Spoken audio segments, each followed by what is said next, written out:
The report was simple. 6 soldiers sent on a midnight raid. 5 dead, 1 survivor, enemy ambush, case closed. But Captain Sarah Lorne had read enough after-action reports to smell when the truth had been scrubbed away. That's why she was called in to speak with Private Cole Mercer, the lone survivor of Operation Ghost. Private Mercer sat hunched in the infirmary, uniform torn, eyes bloodshot, hands shaking as if the battle still echoed inside him.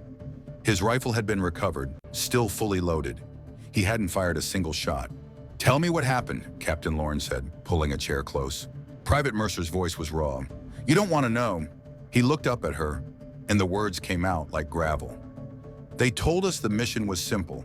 Secure a high-value asset, insurgent intel. But halfway into the valley, our comms went dead.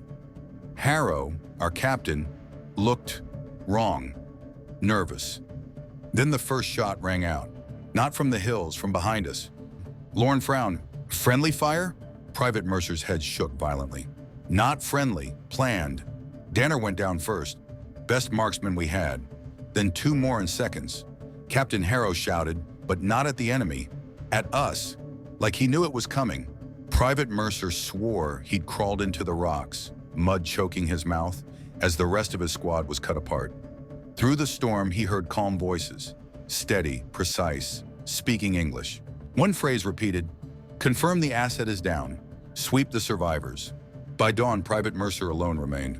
"Why kill your own commander?" Captain Lorne asked. Private Mercer reached into his jacket, pulling out a dented flash drive. "Because Harrow had this, said it was proof. Evidence the war wasn't what it seemed. He planned to testify when we rotated home." Captain Lorne reached for it, but Private Mercer pulled back. Fear etched in his trembling hands. "If they know I have it, I'm dead." The infirmary door opened before she could press him further. A man in a charcoal suit stepped in, his shoes silent on the tile. No insignia, no rank, only a badge. Defense Security Directorate. "Detective Lorne," he said smoothly. "Private Mercer. This is classified.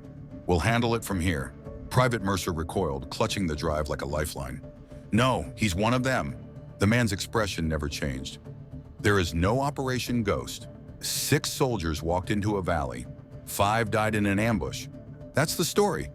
And it ends here." The storm outside rattled the windows. Captain Lorne sat frozen between 2 versions of the truth.